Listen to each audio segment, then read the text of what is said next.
All right, welcome to Essentials. So this is your curriculum. It will come to you with these tabs. A lot of moms just go ahead and put it in a big, thick binder. There are 24 weeks in Essentials, and so that's what these weekly tabs are for. And then these are, I just put it in a different binder. These are the sentences for our tasks, and they start on week 3. And so I put these in a separate binder, and then I just tab where we are at for the week. So this was obviously from the end of last year, but I'll move the tab up, and then we do one of these sentences each day. I'll walk you through how I do that in my home. And then these are the grammar charts that come with the program. And how I arranged it, it took me a while to play with them, to see like how best to arrange them. What I did is originally, I have them in page protectors, and what I did was I printed like a key and then a blank chart and then put them across from each other. So my kiddos would use dry erase marker and then just copy and then erase each day. So for example, chart A, we do this chart in week 1. And so days 2 through 5 at home, my daughter would just copy it, erase it, and then we would just do it once or twice each day. So here's all the charts. Not every chart is going to be copied. Some charts are just what we say to attend to, not to master. So if there isn't a blank chart, then that is one that they just tend to, but I put them all in here. This didn't get erased. So this verbs we do in week 2, so then they copy and so on. So these are the charts that originally came with the program, and I will show you what my family actually does now instead of the charts that come with the program. But in your materials, you'll see these, and so you can choose to create a separate binder if you wish. This is the binder that is like what we're covering each week. Your student doesn't actually fill anything out in this binder. This one is just for mom to know the content that we are covering each week. So those are the 3 binders I have set up. The weekly sentences for all of our tasks, and then the charts, and then this is like the curriculum instructions. My family does not do the editing exercises or the spelling that comes with the Essentials program. Okay, so once you have your binder set up, or some people actually spiral bound all their materials, you can glance through like the introduction, the weekly sentences, and then if you turn to week 1, when I first started this program, I was very overwhelmed. I didn't find this manual super user-friendly, but the good thing is you're gonna go through this program for 3 years, and I see why that is. It's absolutely amazing, but just know that your first year through it, it does feel like you're drinking from a fire hose, and that's totally normal. So this is like kind of like an overview of what we do for the week. Again, I use a different spelling and like editing program at home with my kids, so I don't even look at these boxes down here. So each week in class, we will be studying a sentence structure, purpose, pattern, and then like a part of speech. And then this tells you the charts that we will be doing. And then this is what you do at home, those weekly sentences that I showed you in this binder. These are your weekly sentences. Okay, so there's 4 to 5 each week. And then the charts are these charts that I showed you here. So that's just like an overview of what we do each week. And then the following pages just give you more information. So that is what's in this binder. So in my curriculum that I created that goes along with this Essentials program, I put all of my lesson guides in a binder. So It was really overwhelming when I started Essentials, and so I had to break it down that like an easier to read, I guess you could say, format. So I went through each week and typed up lesson guides since I'm tutoring this in our community co-op. But if you're just using this at home, you can do that too. So I essentially just broke it down and made it a little bit easier for me to understand. And then I created activities since the program doesn't come with activities or worksheets to do with your student besides the sentence editing. I went through and created like student activities, games, posters that just explain the content in a little bit more digestible way, I guess you could say. So these are my lesson guides. These are all free on my blog. You can download and use. And then I also created a binder for my daughter, as well as the students that I'm tutoring. So this is a little peek inside her binder. This is a free 𝙀𝙧𝙀𝙀 chart you can print on my blog. We just keep it in the front. This one is like for short sentences at the beginning of the year. I have it in a page protector just at the front. I created these for parents. I love just having like a snapshot of what students should do to prepare for a class each week, and then what we'll be covering in class is listed here. I just appreciate as a parent, as a busy homeschool parent, like I can just glance at this and say, okay, we can listen to these songs, we can preview this chart, and in class, this is what I'll be going over. So I typed these all up for 24 weeks. You can print them for free on my blog, and these are awesome to have at home. So I bought these 24 colored dividers, and I love that because then we can just flip to the week that we are on. So week 1 in class, or each week, I have like an overview. We have a week 1 overview is kind of big because actually in week 1, it's like an overview of everything that we're going to be diving into for the entire year. And then I have like chart helpers, and then this is a game that I created. So if you are tutoring, I include a ton of games that you can play at co-op with your class, or if you're using this at home, this is more of like a class game, but almost all of them you can just play at home with your student, because it's just getting them to apply all the concepts that we're presenting. So I have it broken down. This is what our binder looks like. So it's just printables for everything, like actually ways for them to apply what they're learning. So like week 2 is all about all the verbs. All of this is taken directly, it matches all the content in Essentials exactly. Week 3, here's our overview. And again, this overview is really similar to the one I showed you in here, but I just need visuals. So again, remember we always do a structure, a purpose, a pattern, and then grammar. And I tell you exactly what chart we're going to be using. And then I give examples.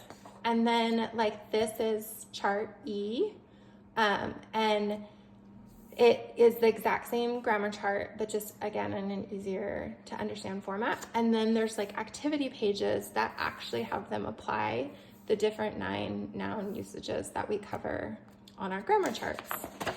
So this is just a peek. I'll flip through so you can kind of see all the activities each week.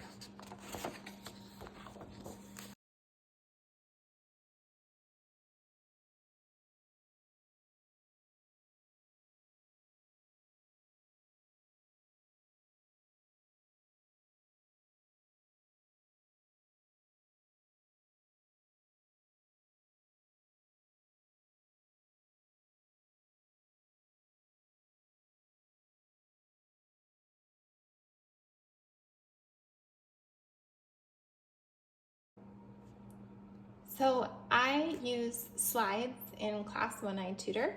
So that's what these are a picture of. I just have this old projector and you can project it on the wall, and then I have all these slideshows ready to go. If you're using my curriculum, they're all in weekly folders for you. You could show them on a TV or a laptop, or you can print them, or you don't even have to use them.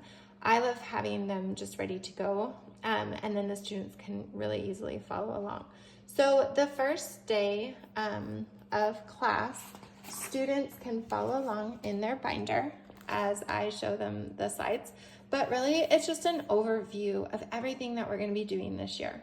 And then on their weekly overview, I tell them how we are going to be learning 112 unique sentence classifications. But to learn these, we only need 15 key pieces of information: the 4 structures, the 4 purposes, and again, this is all from Chart A. And then the 5 things a sentence must have: capital, subject, predicate, does it make complete sense, and end mark, the 8 parts of speech, and the 7 sentence patterns. So that is all covered on Chart A. My Chart A looks like this. The one that comes with your program will look like this, but it's the exact same information. So all of week 1 is just mastering Chart A. And I print a black and white version for my students in class.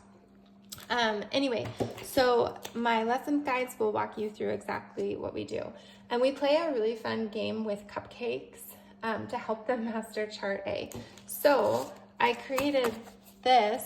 If you see, it's really similar to Chart A. So the type of cupcake is like the flavor, so like vanilla, chocolate, this looks like blueberry and maybe a cinnamon.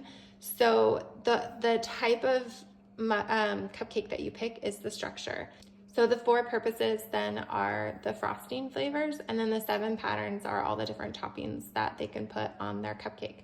So I give them one of these, and then I also make them these floppy folders.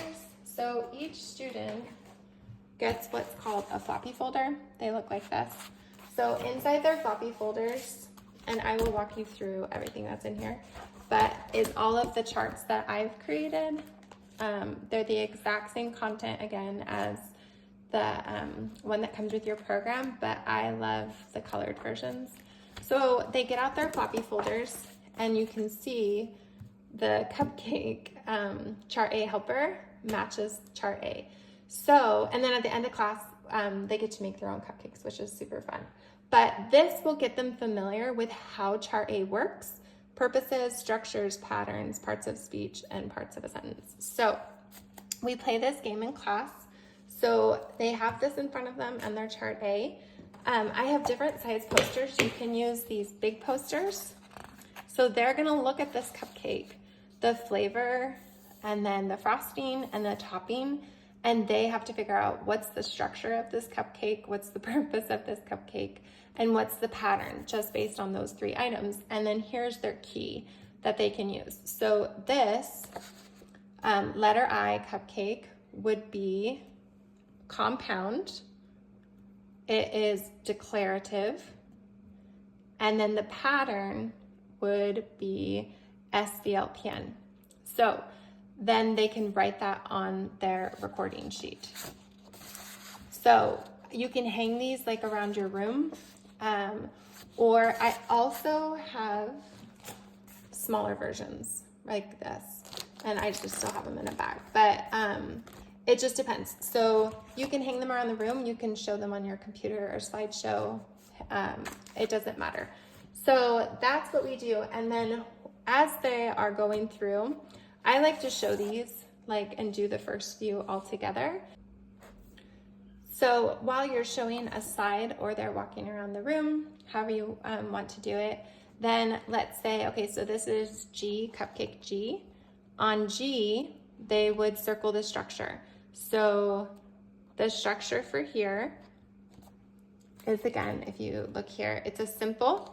So they would circle simple. And then it's got like a strawberry frosting. So the purpose would be exclamatory. And then the toppings are peanuts. So their pattern is SVTIODL. So then under their pattern, they would circle SVTIODL. So we go through all of the slides, and I put the letter here that corresponds with the recording sheet. And then we just fill it out, and you can have them work in partners, do it all together. But it's a super fun way to get them familiar with structures, patterns, and purposes. If you're using these resources to tutor, this is a really fun game you can start class with. So I just laminated these and I hang them on opposite sides of our room. I just tape them to the wall and I read a bunch of statements. Then they have to say agree or disagree. And so if I say, I think grammar is fun, like I just read this to students. I think grammar is fun. And the kids just walk to the side of the room, like if they agree or if they disagree. The best ice cream is cookies and cream. Agree, disagree.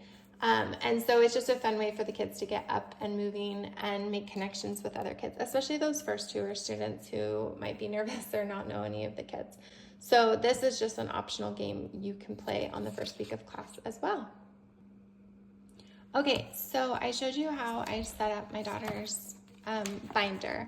I get a lot of questions like, are there daily worksheets? I do not have my students do a daily worksheet. I will type out a schedule so you can see exactly what we do.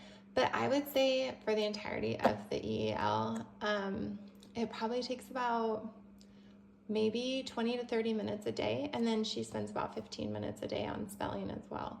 So I do not do daily worksheets. Okay, so what are grammar charts? Grammar charts are an incredible tool. I didn't completely understand the beauty of them my first year through Essentials, but I do now. And so I have my children practice at least once every day that we are home, so about 4 days a week. And again, this is the version that comes with your program. I try to have my kids be as independent as possible. I'm sure you can relate I have 4 kiddos, and so this is something they can do by themselves. And Mom made these incredible songs on CC Connected, and so my children listen to the song. Most of the charts have a song. So they listen to the song and then they copy it and then erase it. But with my second daughter going through the program, it was really, really hard, the amount of just the physical act of writing. So this is what I came up with. Again, the content is exactly the same.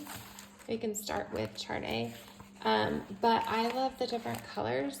And then I also love, I wanted to take the act of writing out of the EEL time, because we do plenty of that with IEW. So this is what it looks like. So I laminated these. There's different ways. I also have black and white ones that you can just cut and paste. But this is what we do. So I print these on cardstock, and then there's little Velcro pieces. I don't know if you can see them. You have to get the really thin kind, or I recommend the really thin kind, or your book's gonna be pretty thick. But we take all of the pieces off to start, and you can put them, I have little cases that I keep them into sometimes. And then they have, as they're listening to the songs, they put them back in order. Another idea is they can just move it to this side and make sure it's in order. But then they're still practicing the content of the charts without actually having to write them. So if you have a child that's dyslexic or has dysgraphia, you're just taking away that obstacle so they can still practice the content. So we have like a sentence pattern. It's to the tune of 3 Blind Mice. So we just take them off and then put them back on in order. Like we'll mix them up once we have them all off. Okay, so that is the charts, and there are charts for each week. As you get later in the year, you're not going to have a new grammar chart each week, but at the beginning, you do have a new grammar chart almost every week. And so I have these color-coded ones for each one. Another option is, and I don't use these in class. I let parents have the option if they want to make their own, but I do give kids these in class because I call them their floppy folders, and we refer to them all the time in class. They're super, super helpful. Like when we were doing adverbs, they have like a common list of adverbs. We use these for games. So this is what I have the kids bring to class each week. And then this one is the one we practice at home. Another option these photo cases are incredible. We use them for everything.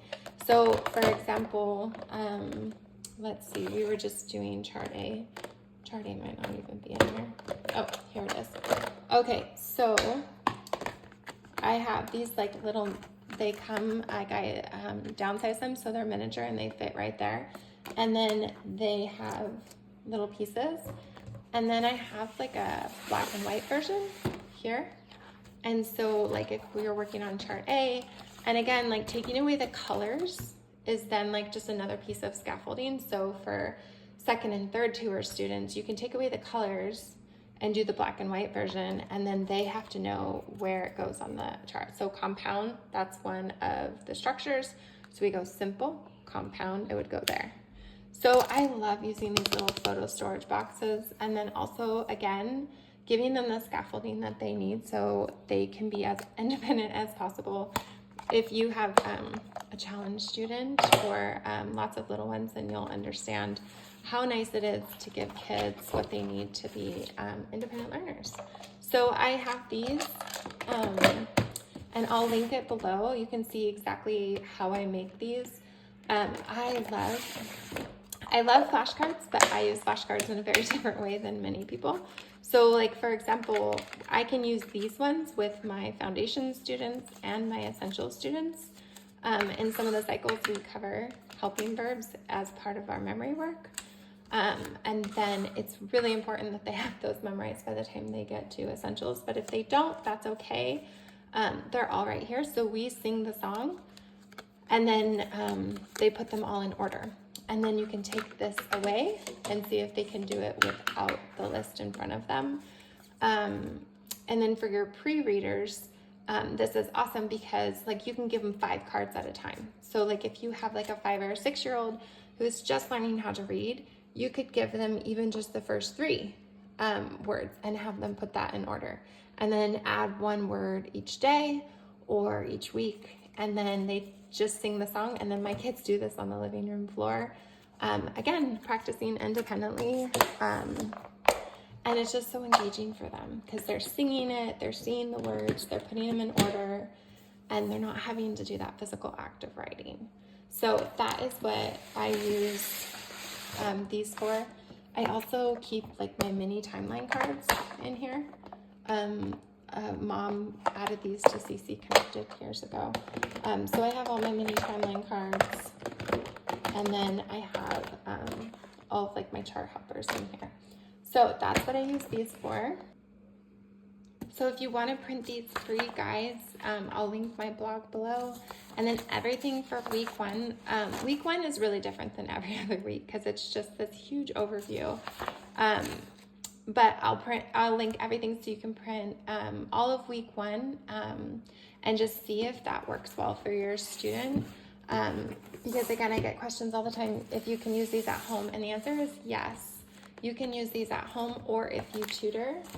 And then all of my lesson guides I upload to give you ideas of what we do each week and all of the games. But I try to be very, very thorough in my lesson guides because some of us moms, it took me at least 2, almost 3 years to really have all the content mastered because I never learned a lot of this. So you can look through my lesson guides to play the games, but I try to give examples and answer keys for the games that we play. There's a ton of games, but my goal is to make a video for each week, whether you're using this at home or tutoring, so you know exactly how to use all of the resources. So I hope this has been helpful for you. If you have any questions, go ahead and leave them in the comments below.